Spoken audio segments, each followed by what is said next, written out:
Ora, viva de novo, sejam muito bem-vindos ao programa Vidas com Alma, um programa que realizamos com a Fundação São João de Deus e com a Canção Nova. E seja muito bem-vindo a este universo de querer fazer o bem e fazê-lo bem feito. Eu sou o Rui Ferreira Amaral, esta é a hora em que nós damos lugar às vidas com alma com as quais você se cruza diariamente no seu caminho. A partir daqui, de Lisboa, da Biblioteca da Cúria Provincial Portuguesa, da Ordem Hospitaleira de São João de Deus, vamos dar-lhe a conhecer a pessoa onde habita uma alma altruísta, amável e sonhadora. É assim, não é, Pedro Sousa? É isso mesmo. Muito bem-vindo, seja Obrigado. muito bem-vindo ao Vidas com Alma, aqui à comunidade dos Irmãos de São João de Deus em Lisboa. E alma sonhadora porque sempre sonhei muito desde miúdo, sempre fui um rapaz criativo que procurou viver a partir de sonhos e da forma como quer levá-los em prática. Logo desde cedo, porque também sou natural de uma família com vários irmãos e por isso me fez sonhar e brincar muito com o meu irmão, porque tenho um irmão gêmeo e por isso também me permitiu muito. E depois sonhar também na forma como estive na sociedade sempre, na escola, na caminhada que fui fazendo, a minha vida, sonhar com aquilo que poderia fazer de melhor para os outros. Muito bem, isso está super complexo. Aquilo que acabou de me dizer deixa-nos sempre a pensar que há muito mais a conseguir tirar de si e se não se importa eu vou espremer isso tudo um bocadinho, Claro só um que sim. bocadinho, exatamente. Pedro, se não se importa, continua a tratá-lo assim. Pedro, fala-nos um bocadinho de si. Quem é que é o homem que está por trás do sacerdote? Eu sou o Pedro, realmente nasci em Tires, em Cascais, sou natural de uma família com mais 3 irmãos, dos quais um irmão gêmeo, por isso Que felicidade! é uma alegria muito grande. Tenho uma irmã mais velha, 2 anos que eu, e uma irmã mais nova, 7 anos do que eu, de uma família católica, dos pais que me educaram na fé católica, que me levaram à experiência da comunidade cristã, da igreja, na minha paróquia de Tires, onde fui crescendo, onde a comunidade me viu crescer. Um rapaz que procurou sempre pôr-se ao serviço dos outros e foram tantas as vezes em que na comunidade cristã, mas também naquilo que fui fazendo à minha volta, na escola, tive a oportunidade de frequentar a Escola Salesiana de Manique, do 5º ao 9º ano, e por isso permitiu-me também aí dar muito. Nesta dimensão do serviço, lembro-me como ponto alto a experiência que tive de organizar os Jogos Nacionais Salesianos, uma atividade para alunos do país inteiro dos salesianos que vieram à Escola Salesiana de Manique, e eu e o meu irmão éramos os responsáveis da logística, com mais 2 professores, por isso. Conte-nos lá um bocadinho disso. O seu irmão também é sacerdote, Também é padre. não é? Permita-me agora esta pergunta. Se ele não fosse sacerdote, passaria pela cabeça trocar de identidade às vezes? Isto é, deixa-me lá experimentar, a ver o que é ser engenheiro, por exemplo, se ele fosse. Muita gente já nos perguntou, mesmo se nós quando éramos mais novos o fazíamos, e nunca fizemos. Também somos diferentes. Eu acho que as pessoas iam reconhecer, algumas Sim. pessoas mais distraídas que achariam que éramos o mesmo. Mas a quem nos conhece bem sabe que somos diferentes e sabe distinguir-nos. Mas nunca passei pelo meu irmão. Eu no 5º ano passei a estar numa turma diferente, isto porque no ensino básico, do 1º ao 4º, depois estava na mesma turma com o meu irmão, mas depois a partir do 5º ano estive sempre em turmas diferentes e nunca trocámos de sala, nunca fomos fazer um teste um pelo outro. Muito bem, mas passou pela cabeça. Não, ia perguntar, vocês esforçam-se por se diferenciarem? Isto é, há Houve uma necessidade disso ao longo do caminho, sobretudo porque nessa história da minha vida, sobretudo na adolescência, quis também ser diferente do meu irmão, e o meu irmão quis ser diferente de mim no sentido de queremos ter o nosso espaço. Não de uma forma muito arrojada ou de uma forma muito... Não, foi simplesmente a tentar cada um ter os seus afazeres, as suas formas de estar. Lembro perfeitamente que quando eu fui inquietando com a questão do sacerdócio e fui convidado a ir para o seminário, neste caso antes para o pré-seminário, o meu irmão quis muito dizer, isso é uma coisa do Pedro, não é minha. Tal como o meu irmão também foi experimentar fazer hóquei em patins, isso era uma coisa do meu irmão e não era a minha. Depois fui lá também, tal como o meu irmão depois foi experimentar o pré-seminário. Mas numa primeira fase era cada um tinha as suas coisas. Mas isso foi muito na adolescência. Hoje em dia, graças a Deus, também fomos percebendo, porque realmente somos diferentes, completamos muito no sentido trabalhamos bem em equipa, fazemos uma boa equipa porque nos conhecemos muito bem, por isso sabemos o que é que cada um pode dar, mas já não temos essa necessidade de afirmar o que cada um é, porque estamos bem um com o outro, graças a Deus, nesse caminho. Foi muito uma parte da adolescência muito marcada, muito engraçada também da nossa vida. Queria-lhe perguntar qual é a primeira memória que tem de si? E antes de deixar responder, deixe-me só perguntar uma coisa. A primeira imagem que tem de si não será do seu irmão? É uma boa pergunta.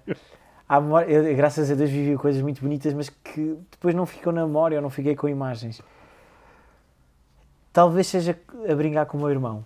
A primeira memória que tenho, que me lembro, é realmente com o meu irmão, não dele só, mas a brincar com ele, quando era pequeno. Porque fiz muito na minha vida com ele, ou seja, passei muitos anos da minha vida a brincar com ele. Houve um ano da nossa vida que nos separámos mais, foi quando eu entrei primeiro no seminário menor, e o meu irmão aí continua no pré-seminário, mas eu já estava no seminário menor, e por isso nesse ano vimos-nos pouco, foi o ano da nossa vida que estivemos mais separados. Depois, no ano a seguir, quando ele vem para o seminário, depois a partir daí foi sempre um com o outro, e tem sido, e por isso muito da minha vida passei ao lado do meu irmão, e por isso tenho muitas memórias, e talvez a primeira seja mesmo a brincar com ele em casa, porque como demos-nos sempre bem, e por isso brincámos sempre muito juntos, e isso era muito bom, e essa é a memória que tenho, é fazer coisas com o meu irmão, sonhar com o meu irmão, brincar ao faz de conta e fazer tudo com ele, e sonhar. E nós éramos muito... Procurávamos fazer as coisas como elas eram, no sentido, se era para brincar aos supermercados, então era para ser a sério. Então instalávamos um programa no computador, imprimíamos talões, fazíamos tudo, porque sonhávamos muito com profundidade, não ficávamos só pela rama, não é? Íamos mais longe. E por isso, quando sonhávamos com uma brincadeira, fazíamos essa brincadeira acontecer ao máximo de veracidade possível. E por isso era muito giro. Muito bem. Estava a ouvi-lo e estava a pensar se o seu irmão é o seu primeiro crítico ou é o seu primeiro abonatório, não é? É que alguém que o defende independentemente de ter razão ou não. Realmente é muito engraçado porque eu acho que sim, acho que nós somos críticos muito um do outro, porque também sabemos que podemos criticar porque sabemos que há espaço para isso, e isso é muito bom. E mesmo agora como padres, a experiência que tenho é essa, ou seja, poder dizer alguma coisa, olha, fizeste isto, eu faria de forma diferente, não achas que podias fazer também de forma diferente? E por isso defendemos um ao outro, sobretudo diante dos outros, mas também somos muito críticos porque queremos sempre o melhor um do outro.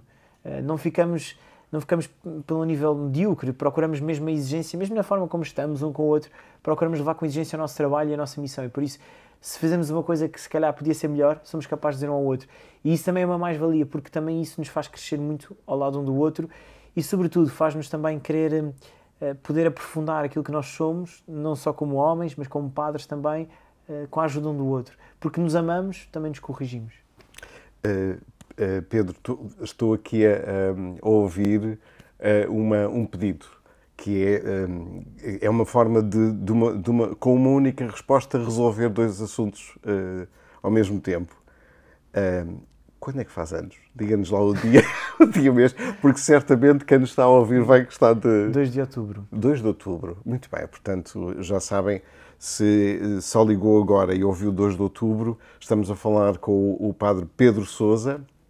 Já vamos ver qual é a paróquia onde está e o que está a fazer neste momento, mas dizer-lhe que está a ver o Vidas com Alma com o padre Pedro Sousa e com a sua alma sonhadora. Pedro, de novo, buscar mais um bocadinho da sua memória. Onde é que se lembra de ter ido fazer férias pela primeira vez? As suas férias? As minhas férias, o Algarve, em Lagos. É a memória que tenho porque nós íamos em família sempre. Os meus pais alugavam uma casa e alugaram durante muitos anos uma casa que era muito perto da praia de Dona Ana. E aí a primeira memória que tenho de férias é fazer férias no Algarve, a aproveitar a praia, a fazer, lá está, construções, a fazer castelos, túneis com o meu irmão, com o meu pai, a fazer piscinas para podermos aproveitar bem a areia, um pouco de tudo. E relacionado ou não com esta, Diga-nos assim a última traquinice que se lembra de ter feito antes de a cabeça ter assentado, não é? Como jovem e já assim uma coisa que os seus pais tenha deixado os seus pais loucos. Não era propriamente traquina. Não, fiz algumas coisas. Talvez uma que depois se passou com o meu irmão quando houve realmente o meu irmão se perdeu no supermercado e depois não havia forma de o encontrar e depois eu também estava à procura dele, depois perdemos e não havia não tínhamos telemóveis na altura e teve que ser a senhora da caixa a chamar por nós. Deixou os meus pais muito aflitos. Muito bem, muito bem. Queria ainda perguntar-lhe, não ia perguntar aqui dos seus, qual mais próximo, que já percebemos que o seu irmão é de facto o seu, aquele que está mais perto. Quando é que foi a última vez que cozinhou para outras pessoas que não para si próprio? Porque eu imagino que cozinho para si próprio de vez em quando. A última vez que cozinhei foi na última sexta-feira, porque quis ir com um grupo de jovens da minha paróquia à Fátima e disse-lhes que lhes oferecia o jantar. Então fui à tarde, eram 2 da tarde, estava a cozinhar já o jantar, porque depois tinha uma missa à tarde, então fui cozinhar um arroz com salsichas e com bacon e fiz isso e levei até o tacho para Fátima com eles para comermos. Eu ia perguntar isso, tinha sido ovos mexidos com... Não, tinha que ser uma coisa fácil de transportar, embrulhei até o tacho numa manta para levar para Fátima para estar quentinho. Mas quando cozinha, gosta de se esmerar, isto é, faz... Gosto, tive a oportunidade de ter acompanho também muito a questão, sobretudo agora, da Jornada Mundial e a preparação que estamos a fazer e reuni a minha equipa que está comigo também a preparar a Jornada Mundial da Vigararia e tive a oportunidade de cozinhar uma lasanha para eles e há dias também tive os jovens de uma das minhas paróquias e cozinhei uns bifes também, uns bifes de vaca com um esparregado, com arroz também. Por isso procurei também, e procuro sempre, porque também foi isso que fui aprendendo em casa. Muito do que eu sou devo à minha família, devo aos meus pais, aos meus irmãos. A forma como os meus pais me ensinaram a receber os outros, a querer acolher os outros na minha casa, pois é isso que eu também traduzo para a minha casa paroquial. Gosto imenso de receber lá pessoas, gosto imenso de receber os grupos, aqueles que me acompanham, aqueles com quem trabalho, e de poder oferecer uma boa refeição. Para desfrutar. Eu aprendi muito que a refeição era um lugar para desfrutar. Sempre estive habituado, tanto o almoço e o jantar, nós juntávamos em família à mesa e era um tempo belo que passávamos à mesa. Não era um tempo só para despachar, nem... Era o tempo em que partilhávamos o que é que tínhamos feito durante o dia, os meus pais contavam os trabalhos que faziam, eu e os meus irmãos contávamos a experiência da escola e partilhávamos, e por isso era uma mais-valia o juntarmos à mesa, sempre foi.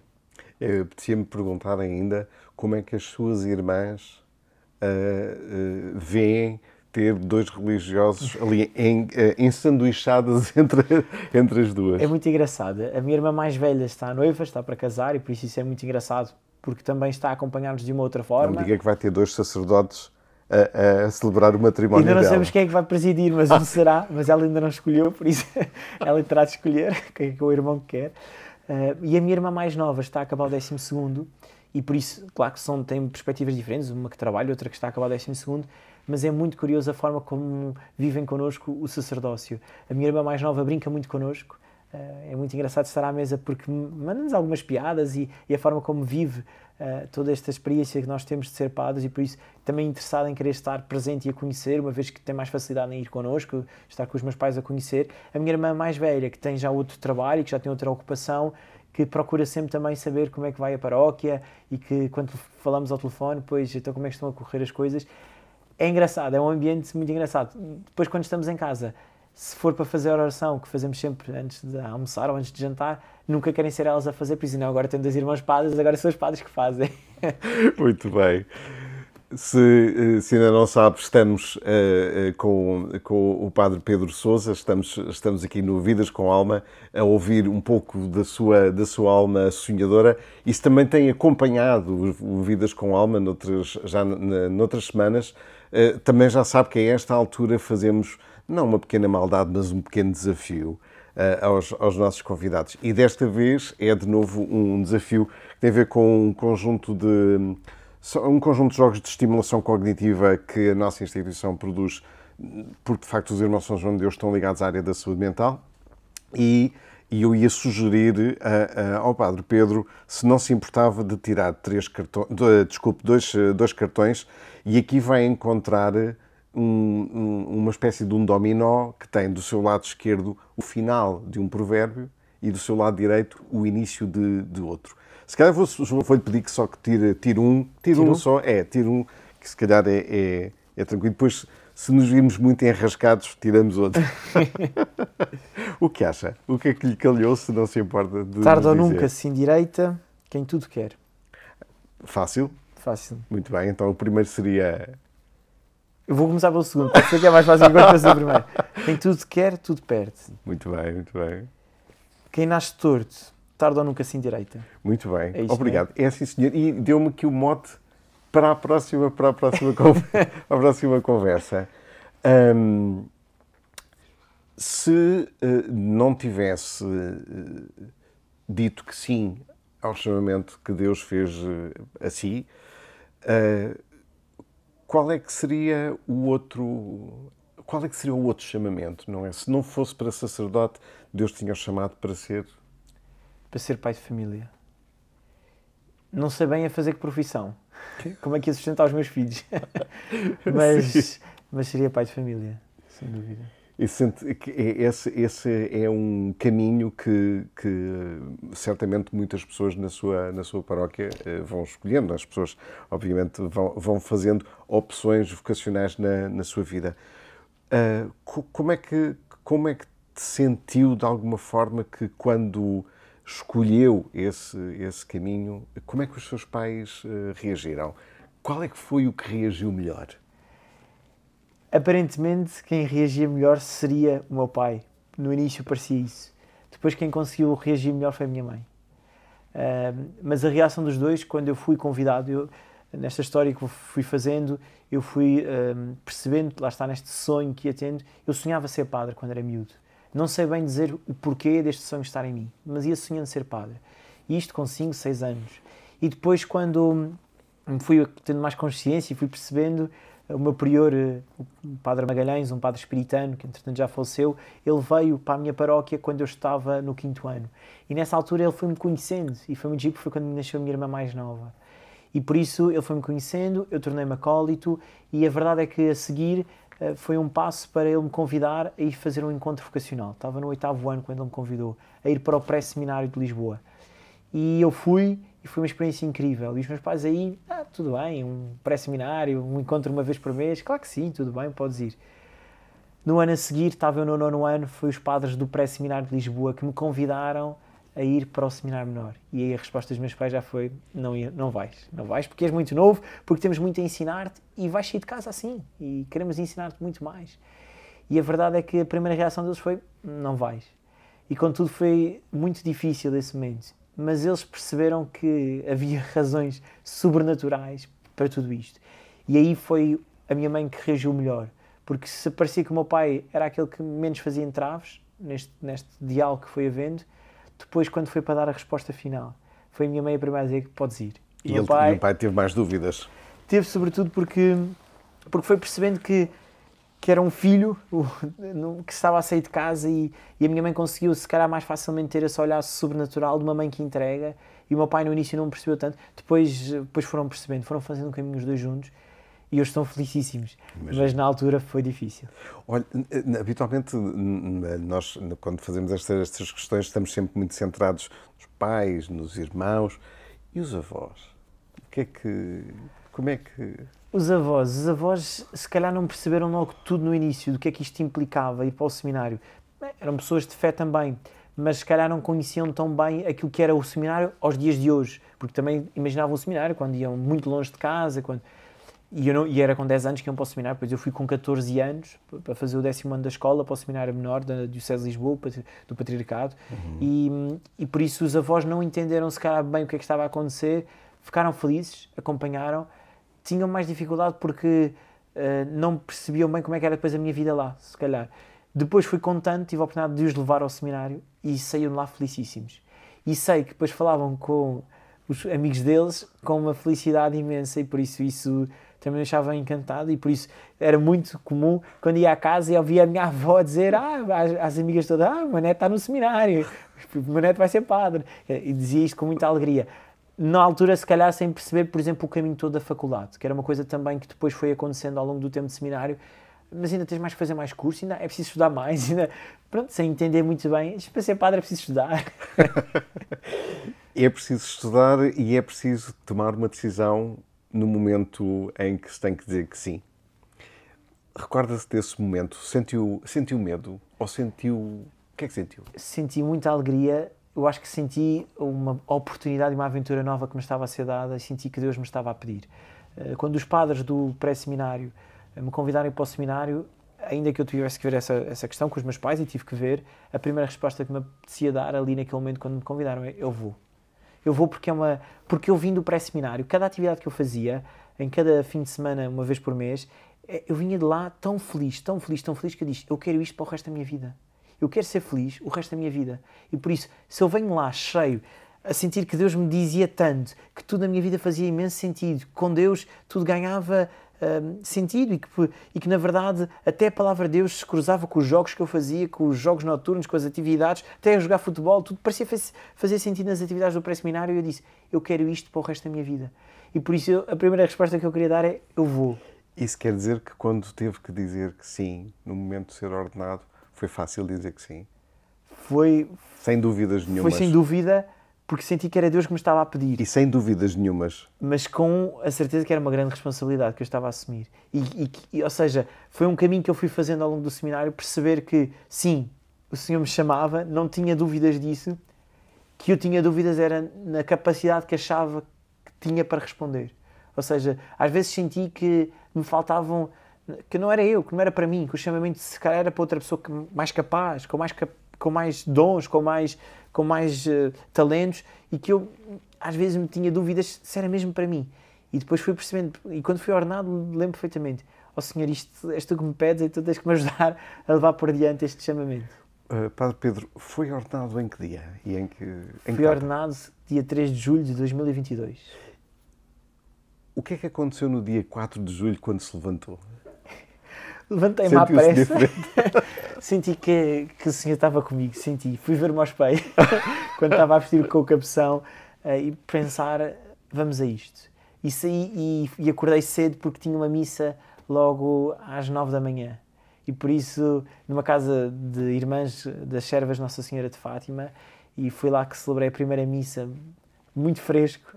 A missa nova foi a primeira missa que realmente foi logo ali, que presidi. Fui com o meu irmão e com mais um padre, o padre Fábio, que acompanhou também muito a minha caminhada, porque entrou exatamente no mesmo dia para o seminário do que eu.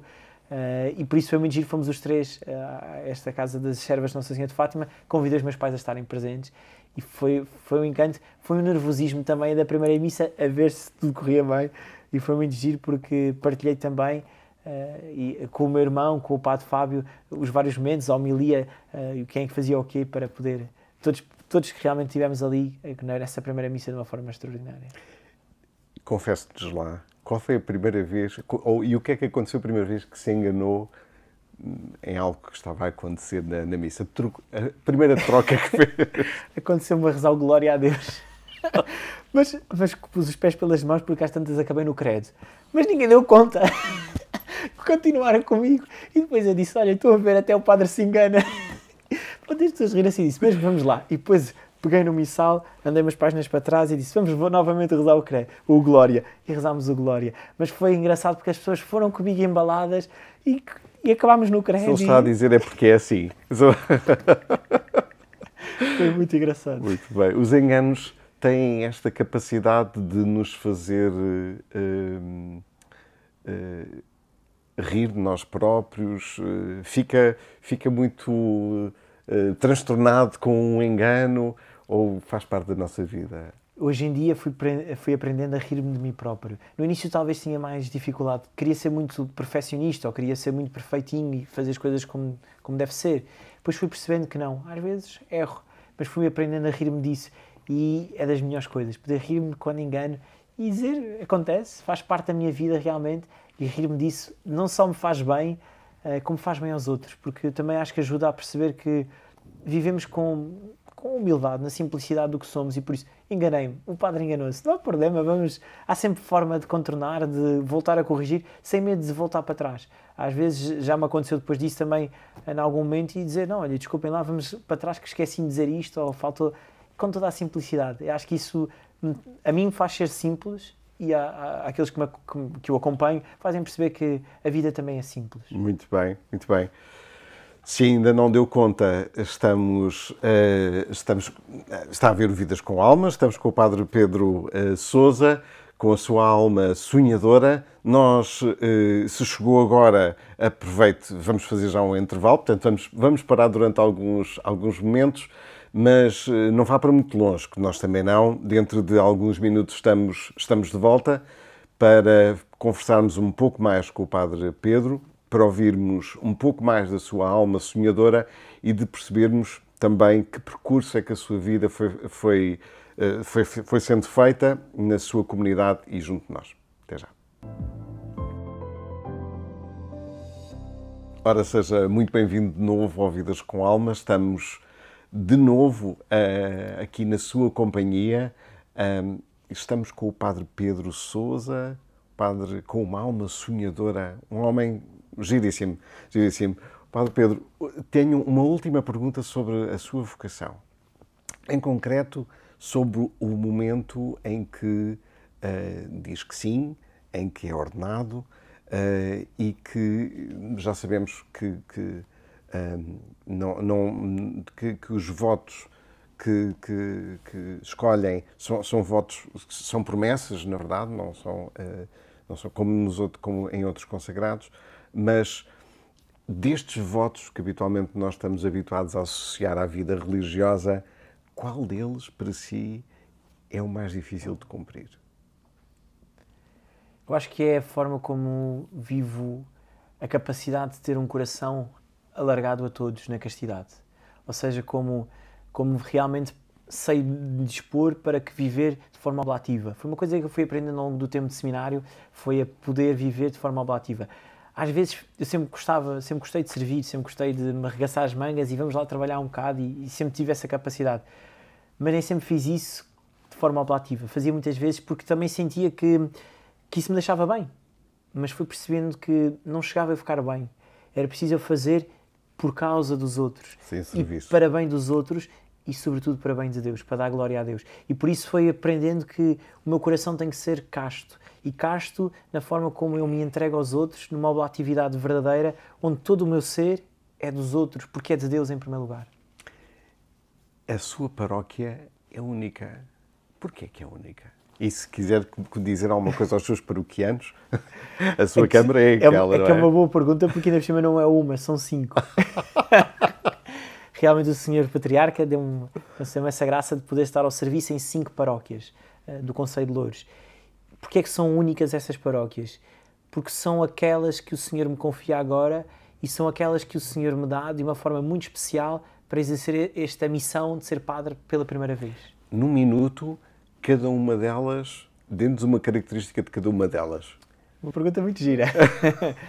É fácil. Loures, uma paróquia dispersa, mas com vida juvenil a acontecer. A paróquia de Fanhões, uma paróquia que celebra muito a fé, que vive muito com ardor o momento da celebração da fé. A paróquia de Santo Antão, uma paróquia muito engraçada na forma como se dispõe à mesa para podermos conviver uns com os outros. A paróquia de São Julião, uma paróquia que é engraçada porque há ali uma dinâmica muito bonita na forma como as pessoas querem sair à rua para mostrar a sua fé e que vão descobrindo como é que podem fazer isso cada vez mais. E depois, por fim, a paróquia de Bucelas, uma paróquia onde fui aprendendo de uma forma muito bonita a dar catequese. Foi a paróquia que fica caracterizada pela forma como a comunidade quer crescer em conjunto, como procuram os mais velhos e os mais novos estarem juntos e vamos lá trabalhar. É uma paróquia muito engraçada para fazer um trabalho, para estar, e eles sabem porque me conhecem, porque estive com eles, porque também sonham comigo, porque gostam imenso de novos desafios. Para quem gosta de arregaçar as mangas e fazer coisas pelos outros, com 5 paróquias, a minha pergunta é: ainda há algum espaço para si, para o Pedro? Há sim, sobretudo na forma como procuro ir ao encontro dos outros, não só da paróquia, mas fora da paróquia, com alguns padres amigos e família. E por isso o espaço do Pedro passa muito por estar com outros padres, para conviver, para criar aquilo que para mim me diz muito, que é a fraternidade sacerdotal. Ter mesmo bons irmãos padres, e tenho muito bons irmãos padres com quem gosto imenso de ir a um restaurante, ir passear, ir fazer uma caminhada, ir conversar, ir fazer um passeio, e com a família. O dar espaço para visitar os meus pais de surpresa, aparecer de repente em casa, estou cá, hoje vim cá ver-vos, ou sobretudo para poder estar com as minhas irmãs, para poder ir fazer alguma coisa que elas precisem, poder ir ajudá-las e oferecer um presente de vez em quando e aparecer lá de surpresa e olha, tenho aqui uma coisa para ti. Há espaço para o Pedro aparecer assim. Mas quando fecha a porta do seu quarto à noite diz, estava a ver que este dia nunca mais acabava. Não acontece muito. Acontece de vez em quando, se chegar ao fim do dia mesmo muito cansado, mas não acontece muito porque realmente vivo as coisas intensamente e chego à cama e digo só, olha, graças a Deus pude fazer isto. E depois eu sou muito fácil de adormecer, por isso chego à cama e já está. Já foi. E amanhã há um novo dia, o despertador a tocar e vamos lá. Muito bem. Dos sacramentos que logicamente é o sacerdote que tem a sua responsabilidade de ser o intermediador, não é, entre Deus e quem o recebe, qual é aquele que mais gosta de ministrar? Eu acho que é a celebração da missa. Porque a missa, para mim, torna-se o ponto central. E eu, como padre, celebro, sobretudo ao fim de semana, com tantas paróquias, celebro muitas missas, e poder viver uma missa onde se celebra, onde as pessoas realmente participam. Porque uma das dificuldades que eu sinto nas minhas paróquias, às vezes, é poder que todos participem, ou seja, estando lá de corpo e alma, não ser só as pessoas irem à missa porque têm que ir, porque é obrigatório. Não é obrigatório. Eu quero que as pessoas façam daquele momento um momento de encontro com Jesus. E por isso a mim dá muito gozo celebrar a missa nesse encontro com Jesus e poder oferecer isso a cada um dos fiéis que se apresentam diante de mim. Padre Pedro, eu ia fazer-lhe agora uma pergunta um pouco mais, se calhar um pouco mais custosa, mas custosa. A Páscoa é de facto o epicentro da nossa fé. Porquê é que nós temos tanto medo da morte? Foi uma coisa que fui deparando ao longo do caminho, sobretudo quando acompanhei adolescentes, jovens, na catequese, no pré-seminário, porque também tive a oportunidade de depois ser animador do pré-seminário, foi encontrar gente que tinha muito medo de morrer. E eu, uma vez tinha uma plateia muito grande de jovens, ali do 10º ano, e virem para eles e disse, olhem, se eu morresse amanhã estava tudo bem, não tenho medo nenhum. Eles ficaram, o quê?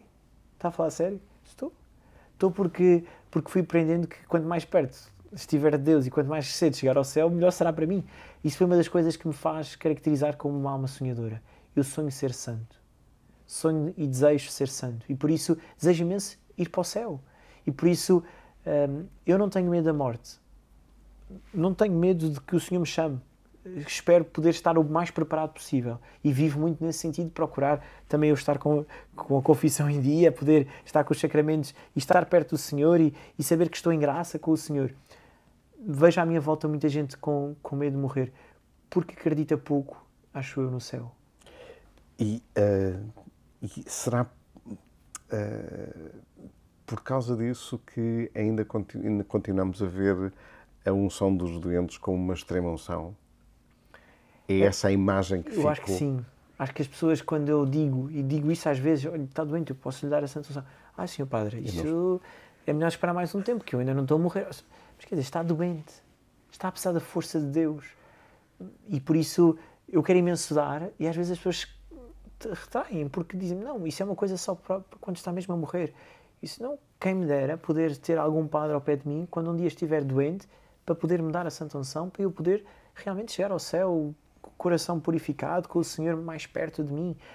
Eu acho que sim, acho que as pessoas têm muito medo de que o céu esteja tão perto e que a morte apareça, mas porque querem muito, penso eu, viver a vida com uma densidade que se calhar não foram capazes e por isso ficam a achar que não está tudo vivido.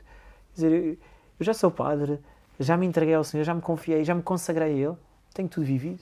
O Senhor pode dar muito mais coisa a viver, mas já vivi tudo o que tinha a viver, no sentido de que o Senhor já me deu a graça de poder ser batizado. Já sou filho de Deus, já posso morrer em paz. Imagino que que é chamado a uma missão. Vamos supor, os Irmãos São João de Deus têm, por exemplo, um hospital psiquiátrico em Nampula.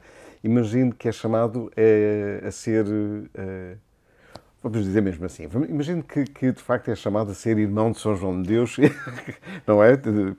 Ter mais ter mais esta característica. Eu ia dizer um upgrade, mas depois parece uma coisa muito... Não, mas ter mais esta característica e que larga tudo, larga isto tudo, não é? Larga todo este espaço onde se sente em casa, com os seus, e passa para uma comunidade diferente, não é? Porque de facto é um momento diferente, é um caminho diferente. Ia ser uma mudança muito radical na sua vida e como é que o Pedro, homem, ia olhar para este chamamento? Porque é um segundo chamamento, não é um segundo momento. Se o Senhor me desafiasse, eu acho que ia atrás e largava tudo. Talvez a preocupação fosse garantir que os meus pais estavam descansados comigo lá. Os meus pais, lá estavam numa família muito presente, os meus pais e os meus irmãos, poder só dizer-lhes, olha, estou aqui, estou bem. E pôr o telemóvel de parte e deixar tudo isso para trás e ia sem qualquer problema. Acho que seria uma oportunidade de continuar a responder ao chamamento. O Senhor chamou-me a ser padre, mas antes disso realmente chamou-me a ser santo. E por isso, se o ser santo, padre, passaria por ir para uma missão, ia e queria mesmo estar lá de corpo e alma, esquecendo o que estava para trás. Foi uma das coisas que fui aprendendo na minha vida também, foi a beleza de poder estar inteiro em cada coisa, dando ao máximo o que posso dar naquele momento, sem depois querer ficar preso a isso. Ou seja, isto foi a forma como eu também fui procurando viver as relações. Tive muito bons amigos em cada etapa da minha vida. Antes do seminário, no seminário, agora como padre vou tendo. E aprendendo que dou ao máximo nas relações quando estou. Mas depois, quando saio, agarro outras relações. Não deixei de ser amigo, mas não vou estar sempre ao telefone com eles. Pois não. E estou tranquilo com isso. E se tivesse que escolher uma missão para ir, seria? Uma missão fora. Fora? Gostava imenso de fazer uma experiência num país com uma língua possível de eu falar. Eu tenho muito pouco jeito para línguas, por isso, se fosse português, não seria nada mal. Mas por causa da língua, que é um grande entrave, por isso, provavelmente, ou pelo Brasil, gostava muito de conhecer a zona mais pobre do Brasil e poder servir aí, ou por África. Mas enquanto experiência ou enquanto, imagine, decisão de vida? Como decisão de vida também.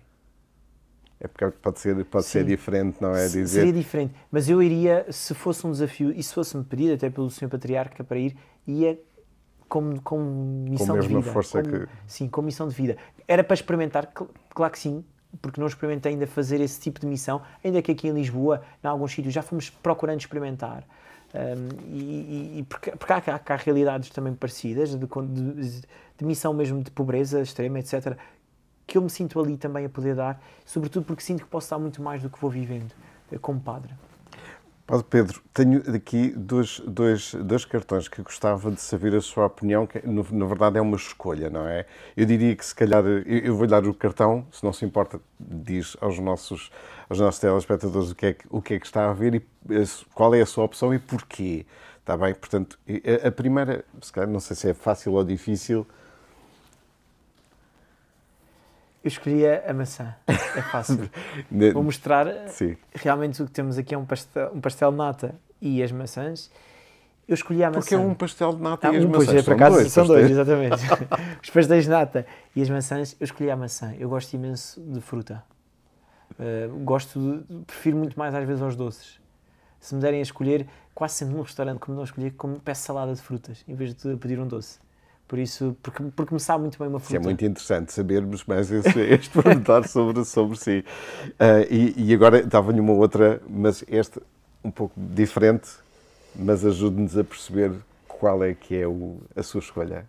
Não é fácil esta escolha. Temos realmente um presépio, a Sagrada Família e o momento da cruz, uma cruz sem Jesus, mas realmente uma cruz que lembra a paixão de Jesus.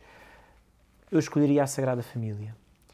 Porque existe cruz, e a cruz e a Páscoa é fundamental, porque existe uma encarnação. Porque Deus realmente se fez homem. E porque nos mostrou que a família era um lugar da santidade. E para mim foi muito importante na minha família olhar tantas vezes para a Sagrada Família e pensar, é para aqui que eu caminho. Foi muito importante para os meus pais podermos viver realmente a Sagrada Família e pedir a intercessão da Sagrada Família. Quando os meus pais fizeram 25 anos de casados, nós sempre que estávamos a oferecer aos nossos pais nesses momentos, nos anos de casado, até porque fazem um ano, no dia a seguir ao eu fazer anos, e por isso é dia 3 de outubro, e por isso era sempre a festa dos nossos anos e a festa logo a seguir dos meus pais. E os meus pais fizeram 25 anos e eu já estava no seminário, e os meus pais convidámos a fazer a festa no Seminário dos Olivais, onde estava com o meu irmão, e a verdade é que nós pensámos muito, o que é que vamos oferecer? Oferecemos uma Sagrada Família aos meus pais. O início do novo presépio. Os meus pais tinham um presépio que tinham recebido quando tinham casado e nós dissemos, não. Chegou a altura, passado 25 anos, de ter um novo presépio em casa. E oferecemos as primeiras 3 figuras. Depois juntámos o burro e a vaca, e depois nos anos a seguir fomos juntando sempre um reis mago, um pastor. Hoje em dia temos o presépio completo. Mas foi muito o querer oferecer a Sagrada Família como imagem da família que queremos ser, que queremos construir. Padre Pedro, e exatamente porque falou de futuro, queria perguntar-lhe a si, que é um jovem, a Igreja tem que se modernizar para ter futuro, ou está bem assim? A Igreja tem que viver do Evangelho. Eu não creio que tenha que se modernizar. Tenho muitas dificuldades em entender que a Igreja é uma instituição do ponto de vista institucional, mas que tenha que estar sempre adaptada à realidade como se não estivesse sempre. A Igreja está com o coração centrado em Jesus Cristo, verdadeiro Deus e verdadeiro homem. Em Jesus Cristo, a humanidade está revelada. Não há nada a dizer mais. Não há nada a modernizar. Há formas de comunicar diferentes. Sim, acho que a Igreja deve acompanhar, como acompanhou sempre, como acompanha, porque o padre que sou hoje, sou o padre e, como fomos dizendo, sou o homem também deste século. Nasci no século XX, sim, mas sou o homem do século XXI. Tenho essa marca em mim. Tenho a marca de ser aquele que comunica com a linguagem do hoje. E por isso a Igreja, rosto, que também passa pelos padres, pois também fala com esse rosto de quem está no século. E por isso a Igreja está sempre modernizada, no sentido em que a linguagem que eu uso é a linguagem que eu conheço. Não falo como falavam há 100 anos em Portugal, porque não sei falar isso, nem dessa forma. Modernizar, para além disso, acho que não passa por aí, porque isso era desvincular. A Igreja deve viver do Evangelho. E no Evangelho está tudo dito. Jesus Cristo revelou-se e revelou-nos quem somos. Essa foi uma das novidades que eu encontrei no seminário. É que Jesus me conhecia muito bem, porque sabia verdadeiramente quem eu era, quem eu sou. Muito bem, muito bem. E tem a ver com esta questão de sabermos quem somos. Na verdade, também nos vamos cruzando com muitas pessoas que estão a fazer um caminho. E esse caminho nem sempre coincide com aquilo que nós escolhemos ou que os nossos escolheram ou que conhecemos melhor. Porquê é que há tanta gente a escolher outras formas de espiritualidade? Porque não se encontraram com Jesus na Igreja. Porque muitas vezes foram à Igreja, até podem ter feito alguma catequese, até podem ter feito algum momento de formação, mas não se encontraram com o mistério de Jesus. É uma das coisas que eu mais vou sentindo à minha volta, é ver gente que está anos e anos na Igreja e que até faz alguma vida de fé, mas não se encontrou com Jesus. E como dizia o Papa Bento XVI de uma forma belíssima, na sua primeira encíclica, Deus Caritas Est, logo no primeiro número, antes de ser cristão, antes de uma série de normas, de uma série de leis, antes de tudo isso, há um encontro com uma pessoa, Jesus Cristo. E este é o encontro que pode mudar. E por isso há gente que anda à procura de responder à sua vida e procura muitas formas, porque não descobriu ainda o encontro com Jesus. Porque na Igreja não está uma filosofia, na Igreja não está uma espiritualidade por si, apenas só. Está uma pessoa, Jesus Cristo, com quem me encontro, com quem vivo, com quem participo, com quem comungo. E há essa dificuldade em cruzar esta mensagem que o Padre Pedro nos está a dizer com aquilo que são os requisitos da vida, com aquilo que a vida nos vai solicitando todos os dias. Isto é, estou a lembrar-me, não é? Às vezes somos chamados a atuar de forma diferente, não é? Tivemos um acidente com o carro e aquilo tem um conjunto vem um glossário inteiro, não é? Diferente daquilo que estamos habituados. Também nesses momentos temos que procurar ser diferentes, isto é, como é que aquilo que nos estava a dizer, não é, de nos encontrarmos de forma diferente connosco, também faz com que nos encontremos queiramos encontrar de forma diferente com os outros. Sim, eu acho que tem tudo a ver. E é fundamental entender que realmente Jesus Cristo muda a minha vida e muda de forma total. Não se trata de ser alguém que passa o dia todo na igreja, mas trata-se de aprender a fazer cada coisa que eu faço, seja um trabalho doméstico, seja o meu trabalho profissional, seja um convívio com amigos, seja uma ida a um estádio de futebol, seja um jogo, seja o que for. Ou uma situação mais de conflito. De conflito. Até, sei lá, realmente um acidente ou outra coisa. E ter sempre um olhar de fé, um olhar a partir de Jesus. Como é que Jesus faria? E por isso ter a gramática que é o Evangelho. O Evangelho há de ser a nossa gramática da vida. E por isso, bati com o carro. Alguém aparece à minha frente, realmente bati com o carro. O que é que eu faço? Vou falar com a pessoa, vou tentar esclarecer, vou tentar... Lá está, numa comunhão de bem. O que é que Jesus faria? Jesus iria ter com a pessoa. Jesus não iria fugir, não iria querer esquivar-se da responsabilidade que teria sobre o assunto. Não, é para fazer. Fui culpado, resolve-se. Alguém foi parar ao hospital, foi um drama, etc. Viver isso com Jesus. Como é que Jesus faria? Estaria ali a consolar, estaria ali a ter um olhar de fé. Não só um positivismo da vida, no sentido de ver tudo positivo, como se fosse tudo um mar de rosas. Não, há momentos difíceis da vida, mas vivê-los a partir do encontro com Jesus. Padre Pedro, o celibato é mesmo uma condição para ser... uma condição para a vocação sacerdotal? É um dom que se descobre, necessário para poder viver de forma realmente entregue a todos.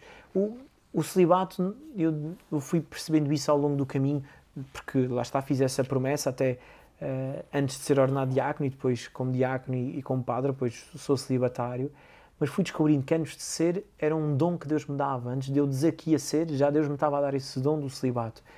Não um celibato dos nãos. Eu não posso fazer isto, não posso ser aquilo, não posso ser mulher, não vou ter filhos. Não, o celibato do sim. Sim, quero me entregar a Deus. Sim, quero que o meu corpo seja oblativo para os outros. Sim, quero que a minha vida seja entregue a todos. E por isso é uma condição para poder viver o sacerdócio assim. Não como uma profissão. Sou padre das 5 da manhã às 5 da tarde. Não, sou padre sempre. E por isso quero viver a minha vida toda posta nas mãos de Deus. E o celibato é a ferramenta que Deus me dá, o dom que Deus me dá para eu ter esse coração disponível. Para sair de mim, ir ao encontro dos outros, ir ao encontro dos irmãos e oferecer a minha vida por eles.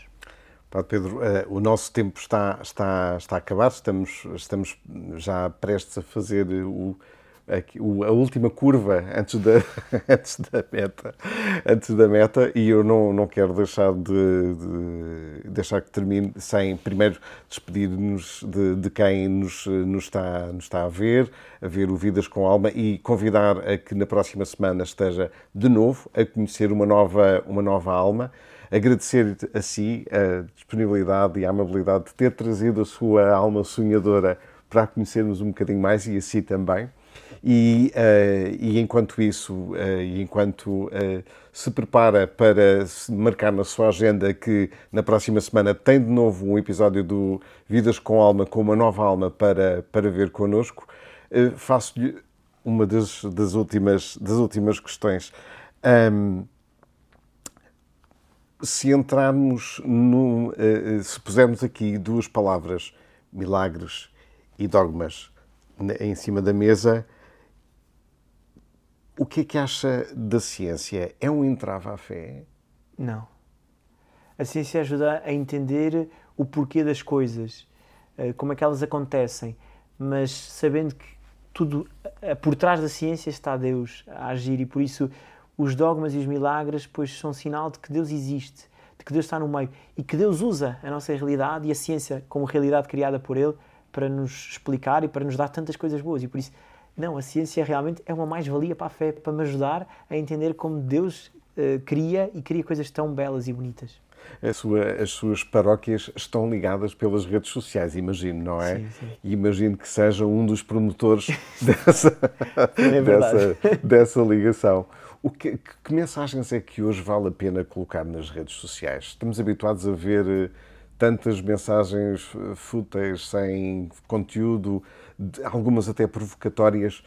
Como é que as redes sociais podem servir a fé? Podem servir dando conta dos milagres que acontecem na vida de tantos cristãos, de tantos fiéis. Porque uma das coisas que eu vejo é que há imagens que são impactantes. E nós na igreja temos a graça de ver, e eu como padre vejo tanto milagres de conversões a acontecer. E por isso dar conta disso. Dar conta que Deus não só está presente, como faz maravilhas no meio do seu povo. Fantástico. Este ambiente de que estamos a falar muitas vezes tem muitas vezes muitas opiniões, não é? Nós estamos a ser constantemente bombardeados com opiniões das pessoas, com várias cabeças, que pensam coisas diferentes. É difícil ajudar quem não quer a manter-se no caminho, isto é, nas suas paróquias, quando alguém lhe pede ajuda, é mais difícil ajudar a pessoa a recolocar-se ou ajudar a pessoa a reencontrar-se? Eu acho que é mais difícil ajudar a pessoa a reencontrar-se, porque as pessoas muitas vezes têm, e vou percebendo isso, têm feridas com a história de vida, de coisas que nunca falaram com ninguém, que ficaram lá e que marcaram e que magoaram, e que agora é preciso trabalhar, porque às vezes isso soluciona tanta coisa. É muito bonito, e eu tive a graça de já poder confessar muita gente, e há pouco disse que realmente a Eucaristia é um momento para mim decisivo, mas a confissão é um sacramento lindíssimo, que se vê milagres a acontecer.